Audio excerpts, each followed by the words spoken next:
Red టీవీలో మీ వ్యాపార ప్రకటనల కోసం ఈ నంబర్ ని సంప్రదించండి 6281747728. Hi viewers, welcome to our channel. ప్రస్తుతం మనతో పాటు సీనియర్ జర్నలిస్ట్ జయదేవ్ గారు ఉన్నారు. వారితో ఒకసారి మాట్లాడదాం. సార్ నమస్కారం. సార్ నమస్తే అండి. సార్, కవిత గారు జైలుకు వెళ్ళడం వెనుక ఇద్దరు బీఆర్ఎస్ నేతలు ఉన్నారు అని చెప్పేసి ఒక వార్త వెలుగులోకి వచ్చింది. సార్, వాళ్ళిద్దరు కూడా మోదీ గారికి, అమిత్ షా గారికి కొన్ని షరతులు కూడా పెట్టారంట కదా. అసలు ఎవరా ఇద్దరు నేతలు, మరి ఏంటి సార్ మీ ఒపీనియన్ దీనిపైన? అంటే బీజేపీ మొన్న ఎన్నికల్లో, సార్వత్రిక అసెంబ్లీ ఎన్నికలకు సంబంధించి ఎందుకో బాగా వెనకబడింది అనేది చాలామంది విశ్లేషకుల అభిప్రాయం. అంటే అందులో నేను కూడా ఒకడిని. అంటే బీజేపీ మంచి ప్రత్యామ్నాయము, బీజేపీ మంచి పోటీ ఇస్తుంది, 2 బై ఎలక్షన్లు హుజూరాబాదు, దుబ్బాక కూడా గెలుచుకుంది, తర్వాత కొన్ని పంచాయతీ సీట్లు కూడా గెలుచుకుంది. ఇన్నిటి మీద ఒక్కసారిగా ఏంటి ఒక సెకండ్ ప్లేసా అనుకున్న బీజేపీ థర్డ్ ప్లేస్కి వెళ్ళిపోయింది. ఇది ఒక్కసారిగా అందరికీ ఆశ్చర్యం కలిగించింది. ఎందుకంటే సరిగ్గా ఎలక్షన్స్కి 8 నెలల ముందు ఏదైతే ఉన్న ఈ మాన్యా 8 నెలల్లో మొత్తం చేంజ్ అయిపోయింది. కాంగ్రెస్ ఫస్ట్ ప్లేస్కి వచ్చేసింది.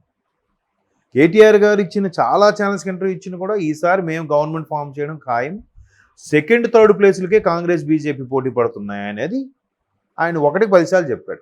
అందరూ కూడా అలాగే అనుకున్నారు. అరే మరి కనుక కాంగ్రెస్ అంటే ప్రజల్లో వ్యతిరేకత ఉంది ఈ గవర్నమెంట్ జాబ్స్ సంబంధించి కానీ, కొన్ని రకాల అవకతవకలకు సంబంధించి కానీ ఉంది. మేడిగడ్డ ఒకటిగా ఇట్లా విషయం. అయితే ఎందుకు బీజేపీ థర్డ్ ప్లేస్కి వెళ్ళిపోయింది? సరే, కవిత గారు అరెస్ట్ అవుతారు, అవ్వరు, ఈడీ ఎంక్వైరీ చేసింది, చేయలేదు, ఇట్లాంటి తర్జన భర్జనలు అవుతున్న నేపథ్యంలో కవిత గారు అరెస్ట్ అవుతారు అనుకోవడం అవ్వలేదు. మరోవైపు కాంగ్రెస్ వాళ్ళు ఎట్లా స్టార్ట్ చేశారు? బీఆర్ఎస్ బీజేపీ ఒకటే, ఆ 2 జెండాలు వేరు కానీ ఎజెండా ఒకటే. వాళ్ళెండు పొత్తుల్లో భాగంగా తెర వెనుక పొత్తులు ఉన్నాయి, కావాలనే అలాగా క్రియేట్ చేస్తున్నారు. అందుకే కవితని కేవలం బెదిరించడానికి, కవితని బెదిరించి వాళ్ళ ఎన్డీఏలో కలుపుకోవడానికే ఇట్లా చేశారు. లేదు, కవిత గారిని బెదిరిస్తే బీఆర్ఎస్ బీజేపీ ఒకటి కాదు అని జనాలకు చెప్పడానికి ఇలా చేశారు. మరోవైపు బీజేపీలో కూడా 2 వర్గాలు ఉన్నాయని వార్తలు ఉన్నాయి. ఒక వర్గం స్ట్రైట్ అవే కేసీఆర్ గారిని, కేసీఆర్ గారి కుటుంబాన్ని బాగా విమర్శించే వర్గం. ఒక వర్గము ఊరికే రాజకీయ పరంగా విమర్శిస్తారు తప్ప అంత విమర్శకులు అయితే కాదు. రెండిటికి కంబైన్డ్గా కొన్ని బిజినెస్లు కూడా ఉన్నాయని కొన్ని వార్తలు. ఇలా జరుగుతుంటే అరే బీఆర్ఎస్ బీజేపీ అరెస్ట్ చేసుంటే బీఆర్ఎస్ బీజేపీ ఒకటి కాదని తేలేదేమో. అరెస్ట్ చేయలేదు కాబట్టి అచ్చా బీఆర్ఎస్ బీజేపీ ఒకటి కాదు, కేసీఆర్ గారు అక్కడ మోదీ గారితో, అమిత్ షా గారితో మాట్లాడారు, క్లియర్ అయిపోయింది. సో ఇక్కడ తెలంగాణ ప్రధాన నేతలు, ఒకరు బై ఎలక్షన్లో నిలిచిన నేత మొన్న మెయిన్ ఎలక్షన్స్కి గెలవలేకపోయారు. ఎందుకు? బీజేపీ ఎందుకు వెనక్కి వెళ్ళిపోయింది? ఎందుకు థర్డ్ ప్లేస్లోకి వెళ్ళిపోయింది? ఎందుకు అంత పోటీ ఇవ్వలేకపోయింది? మేబీ అన్ని సీట్లు తక్కువ వస్తే రావచ్చు గాక, కానీ మరీ ఇన్ని తక్కువ సీట్లు కాదు కదా. వీళ్ళకి 64, ఒక 39 అంటే 104 వేసుకున్నా, 103 వేసుకున్నా, ఇంకా 119కి అన్ని ఉన్నాయి. అవి అందులో ఎన్ని వచ్చాయి? ఇండిపెండెంట్లు ఎంతమంది వచ్చారు? ఎందుకు గెలవలేకపోయింది? ఇప్పుడు కామారెడ్డి లాంటి పాయింట్లలో అప్పటి ముఖ్యమంత్రి, ఇప్పటి ముఖ్యమంత్రి కదా పోటీ చేసింది. వాళ్ళిద్దరినీ ఢీకొని వెంకటరమణారెడ్డి గారు ఎలా గెలిచారు? అంటే బీజేపీకి ఎంతో కొంత ఫేవరిజం ఉంది కదా, ఎంతో మాన్యా ఉంది కదా. అటువంటి బీజేపీలాగా అయిపోవడానికి కారణం ఒక విధంగా కవిత గారిని అరెస్ట్ చేయకపోవడం అనే వార్తలు కూడా ఉన్నాయి. ఆ ఇద్దరు నేతలు ముఖ్యమంత్రి మోదీ గారిని అలాగే అమిత్ షా గారిని కలిసి వివరణ ఇచ్చారంట. అందులో ఇంకెవరో కాదు, అంటే బాగా వార్తలో వినిపిస్తున్న పేర్లు 2. ఒకడు కొండా విశ్వేశ్వరరెడ్డి గారు, రెండోది ఈటెల రాజేందర్ గారు. ఎందుకంటే ఈటెల రాజేంద్ర గారు కూడా బీజేపీలో మంచి గ్రిప్ సంపాదించుకున్నారు. కేసీఆర్తో విభేదించి బయటకు వచ్చాక బై ఎలక్షన్లో గెలిచి సత్తా చూపించి బీజేపీలో ఒక పట్టు సాధించుకున్న వ్యక్తి. ఆయనకి మల్కాజ్గిరి సీటు ఇస్తారు, ఎవరు ఆయనకి అంత సీన్ లేదు అని కూడా చాలామంది బీజేపీలో ఒక వర్గం కూడా విమర్శించారట. ఆయనకి ఇస్తే ఇంక బీజేపీ ఏముందిలే. బట్ మొన్న మోదీ గారు వచ్చినప్పుడు కూడా ఆయన పక్కనే ఉన్నారు ఈటెల రాజేంద్ర గారు. అండ్ మోర్ ఓవర్ ఆయనకి మల్కాజ్గిరి సీటు కూడా కన్ఫర్మ్ అయింది. సో అంటే ఎంత ప్రాధాన్యత ఉందో మీకు అర్థమవుతుంది కదా.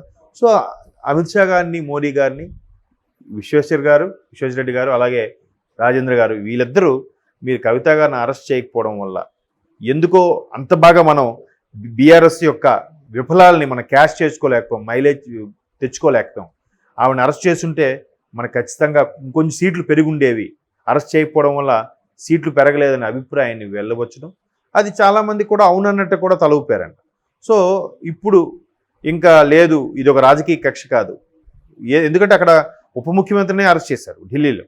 సో ఈవెన్ చేయడానికే ఉంది, మొత్తం సీన్ మారిపోయింది అన్నట్టు కూడా గొసగొసలు వినిపిస్తున్నాయి. ఎందుకంటే కేటీఆర్ గారు కూడా చెప్పాను చాలా సందర్భాల్లో, ఎక్కడైతే బీజేపీ కానీ ఎన్డీఏ కూటమి వాళ్ళకి ఎదురు తిరుగుతున్నారో, వాళ్ళతో సరిగ్గా ఉండట్లేదు అనిపిస్తే వాళ్ళు ఖచ్చితంగా వాళ్ళ మీద సిబిఐని కానీ ఈడీని కానీ ఐటీ రైట్స్ని కానీ అటాక్ చేయిస్తూ ఉంటుంది. కాబట్టి అలాగా ఆయన కామెంట్స్ చేశారు కాబట్టి మేబీ బీజేపీ అలా చేయిస్తుందేమో. బట్ చేయించిన అరెస్ట్ చేయలేదుగా, ముందు ఆవిడ ఒక విట్నెస్గానే ఎంటర్ చేశారు, తర్వాత ఇప్పుడు ఛార్జ్ షీట్లో ఎంటర్ చేశారు, అరెస్ట్ చేశారు. అది ఇప్పుడు ఎటువైపు దారి, ఎందుకంటే అది కూడా చాలా పెద్ద స్కామ్, ఒక్కొక్కటిగా బయటకు వస్తున్నాయి. ఆ బయటకు వచ్చినప్పుడు ఇంక ఇదే ఛాన్స్ కాబట్టి బీజేపీ కూడా పట్టు సాధిస్తుందేమో, ఎవరు తెలియదు. మీరు ఈ తప్పు చేయకుండా ఉండండి. వీళ్ళు కూడా ఏం చెప్తున్నారు, మేము తప్పు చేయలేదు అనట్లేదు, న్యాయమే గెలుస్తుంది, న్యాయం మా వైపు ఉంది. మరి ఏవి చెప్పండి, సాక్ష్యాధారాలు చూపించండి, లేదంటే ఏం జరగలేదని చెప్పండి. మీ కింద మీ అనుమానం చేస్తున్న పిఏలు మీ వాళ్ళే బినామీలు అక్కడ ఓపెన్ అయితే కదా ఈవిడ పేరు ఛార్జ్ షీట్ పెట్టారు, లేకపోతే ఊరికి ఎందుకు పెడతారు? కాబట్టి ఆ అరెస్ట్ చేయడం అనేది ఇప్పుడు ఓకే, బీఆర్ఎస్ బీజేపీ కాదు అనే ఒక కొంత అభిప్రాయం ఉన్నా ఇంకా నమ్మని వాళ్ళు ఉన్నారు. ఎందుకంటే ఆల్రెడీ ఒకసారి వదిలేశారు కాబట్టి, లేదే అలా మనకు ఊరికే ప్రజలను మభ్యపెట్టడానికి ఈ విధంగా అరెస్ట్ చేశారనే వాదం కూడా లేకపోలేదు. బట్ మెల్లగా దాని నుంచి బీజేపీ ఓవర్కమ్ అవ్వడానికి మళ్ళీ టైం పడుతుందనే ఉద్దేశంలో ఈ విశ్వేశ్వర్ గారు ఈ రాజేంద్ర గారు కూడా ఎక్స్ప్లెయిన్ చేశారట.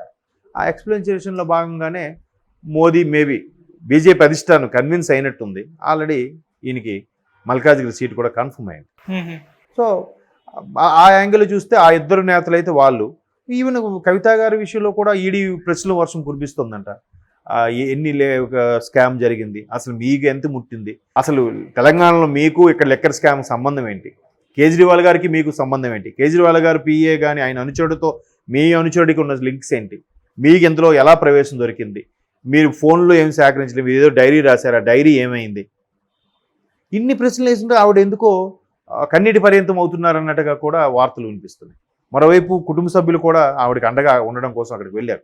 ఆవిడ భర్తను కూడా అరెస్ట్ చేశారు కదా, అనిల్ గారిని కూడా, కవిత గారి భర్త అనిల్ గారిని కూడా అరెస్ట్ చేయడం చూసాం మొన్న. సో ఎట్లాగా మరి తీగలాగుతుంటే ఒక్కొక్కటిగా కదులుతున్నాయి. రేపో మాపో అసలు పార్టీకి బాండ్ల రూపంలోనో పార్టీ ఫండ్ల రూపంలోనో ఈ లెక్కర్ స్కామ్ సంబంధించిన అమౌంట్లు ఇవ్వడమో, లేదంటే పార్టీకి ఉపయోగించడమా, లేదా వాళ్ళ సొంత ప్రయోజనాల కోసం ఉపయోగించారనేది కూడా స్పష్టత లేదు. ప్రతిదీ లెక్కాజామా ఉండాలిగా. అంత పెద్ద పెద్ద వాళ్ళకి ఒక పర్సనల్ ఆడిటర్లు ఉంటారు, ఫ్యామిలీ ఆడిటర్లు ఉంటారు, వాళ్ళన్నీ చూసుకుంటారు పూచిక పుల్లతో సహా. దీనికి ఇది ఖర్చు అయింది, దీనికి ఇది ఖర్చు పెట్టాం, దీనికి ట్యాక్స్ ఎంత కట్టాం, గవర్నమెంట్కి ఎంత సొమ్ము కట్టాం, మేము ఎంత ఏమి ఉంచుకోలేదు, మా దగ్గర బ్లాక్ మనీ ఏమి లేదు అని క్లియర్గా చూపించగలగాలి ఆడిటర్స్ అనేవి. మరి అట్లా కూడా చూపించలేకుండా దొరికిపోయారంటే అర్థం ఏంటి? సో ఒకవేళ తప్పు చేసినా కూడా అలా చేసి దాన్ని ఇరికించడం వల్ల మనకు కొంత ఇమేజ్ వస్తుంది, తప్పు చేసిన వాళ్ళందరికీ చెక్ పెట్టచ్చు. ఎందుకంటే బీజేపీకి సంబంధించి మాత్రం ఇట్లాంటి స్కాములు ఈ విషయాల్లో కొంచెం తక్కువ ఉంటాయి కంపేర్ టు వాళ్ళు వాళ్ళేమి చేయలేదు అనడానికి కూడా లేదు, తెలియదు. మేబీ ఎక్కువగా అంశాలు ఎక్కడ బయటికి రాలే. గతంలో మోదీ గారు ఎదుర్కొన్నారంటే అదేదో సంఝౌతా ఎక్స్ప్రెస్ అల్లర్లకు సంబంధించింది ఎదుర్కొన్నారు తప్ప, ఎట్లా పలానా దగ్గర ఈ స్కాము, ఈ డబ్బులు తినేశాడు, లేదా అక్కడ ల్యాండ్ కబ్జా చేశారు, ఇట్లాంటివి మనం ఎక్కువగా అరుదుగా వింటాం బీజేపీకి సంబంధించి. సో వాళ్ళు ఇట్లా చర్యలు తీసుకున్నా కూడా బాబు మాకేం లేవురా బాబు అన్నట్టుగానే ఉంటుంది. కాబట్టి ఆ ఇద్దరు నేతలు కవిత గారు అరెస్ట్ అయితే కానీ బీజేపీకి మళ్ళీ స్టేట్లో మైలేజ్ పెరగదు అని చెప్పుండొచ్చు. సో దానికి అనుగుణంగా అయి ఉండొచ్చు. లేదు ఈవెన్ అక్కడ కూడా ఆ స్కామ్కి సంబంధించి ఉచ్చు బిగించుకుంది కదా ఎన్నికల ముందు కాబట్టి, అది ఖచ్చితంగా ఒకవేళ నిజంగా తప్పు చేస్తున్నా లేదు ఎన్నికలు స్టంట్ కాబట్టి ఈ విధంగా చెప్తారు. ఒకవేళ తప్పు చేయకపోయినా బీజేపీ వాళ్ళు వాళ్ళు తప్పు చేశారని వీళ్ళకి మైలేజ్ వచ్చేలా వీళ్ళు మాట్లాడుకుంటారు, వాళ్ళు మాట్లాడుకుంటారు, వీళ్ళు మాట్లాడుకుంటారు. ఎన్నికల స్టంట్ కాబట్టి పైగా నోటిఫికేషన్ వచ్చేసింది, రేపు ఎన్నికల కోడ్ కూడా అమల్లోకి వచ్చేస్తుంది.